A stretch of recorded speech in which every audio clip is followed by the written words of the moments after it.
And tonight will be the second installment of G20 Focus, a new show that has been launched by the SABC last week here on SABC News, that will run for the duration of South Africa's hosting of the G20 summit up until later November this year. Anchor Thulasizwe Simelane joins us now to tell us what's planned for the show tonight. Thulas, thank you so much for your time. Really do appreciate it. What do you have for us this evening on G20 Focus?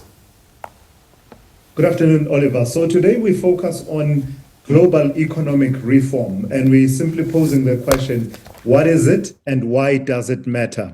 It's a question we are raising in the context of if we are seeking to promote solidarity, equality, and sustainability as the theme for South Africa's presidency of the G20. Well, if you think about it, that relates to what is the state of the global economy, its governance, which institutions are more powerful, and how those are governed, and the extent to which developing nations have equitable and fair access to all of those systems to respond to problems that arise from time to time. To simplify it, you have these institutions that have dominated the global economic architecture for decades now, your IMFs and your World Banks, under what has come to be known as the Washington Consensus.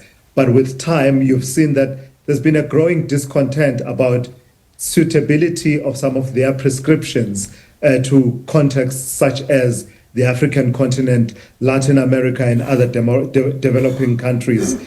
So with that conversation happening, South Africa seeking to promote the three objectives that it has set for itself in its G20 presidency, will be putting under the spotlight what global economic reform is and why it matters, because it seems to be a buzzword that you hear from time to time, but we need to all be on board with what is it and why does it matter. So to help us do that, I'll be joined by Dr. Lumkile Mondi, who is from the Wits Business School, Dr. Lebohang Pheko, who is a trade from the Trade Collective, as well as Professor Carlos Lopez, who is from the Nelson Mandela School of Public Governance at UCT, and we'll unpack it all in the show later on to this evening. Yeah, the irony is that the G20 began quite literally to answer very specifically that question when it post the 2008 financial collapse.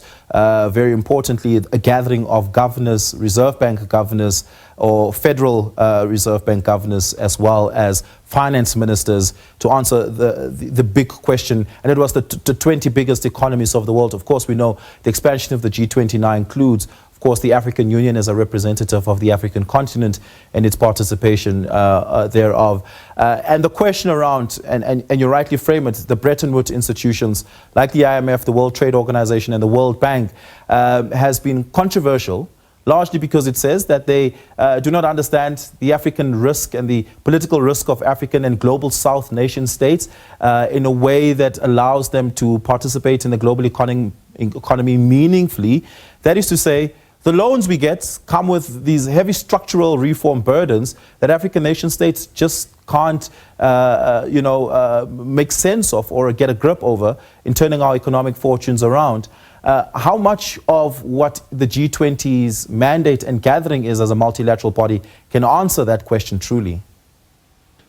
Yeah, and you're absolutely spot on, Oliver. That whole conversation around the risk premium that African countries and other developing nations face whenever they engage in development finance raising as well as borrowing, it's disproportionate.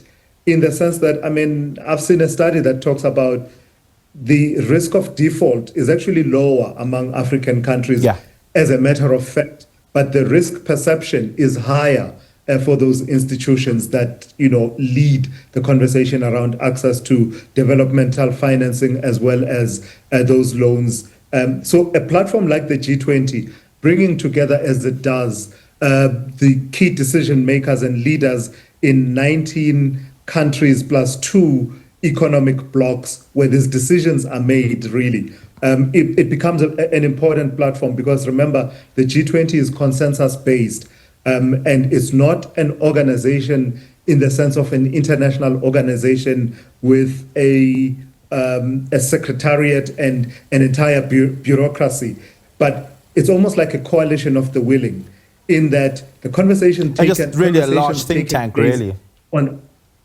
It is a think tank, but that is influential as well, because while decisions may be taken at the G20, their manifestations may start to be seen in other platforms, in how countries that are part of this coalition of the willing then approach these issues on other platforms. Let me give you a quick example. Take the International Development IDA that raises funds for concessional funding of developing nations, and they have this target that they set for themselves yearly, what they want to raise. The countries that participate in G20, and many of them are participants in the IDA and its goals and objectives of raising concessional funding. You start then seeing how they behave in relation to boosting the fundraising for concessional funding for such things as infrastructure in developing nations on the African continent and elsewhere, based on what they've discussed and agreed to in platforms such as the G20. Yeah, thank you so much for that. And Thulas, you come on at 8:30 this evening, running all the way up until 9:30 this evening. I'll certainly be tuned in. Thulasizwe Simelane, who is the host there of G20 Focus here on SABC News. If you did not manage to catch last week's episode, head on over to the SABC News YouTube page on YouTube, and you'll be able to watch it back over there to get a sense of what the show is. And of course, tonight's installment, very important. Do tune into that as well.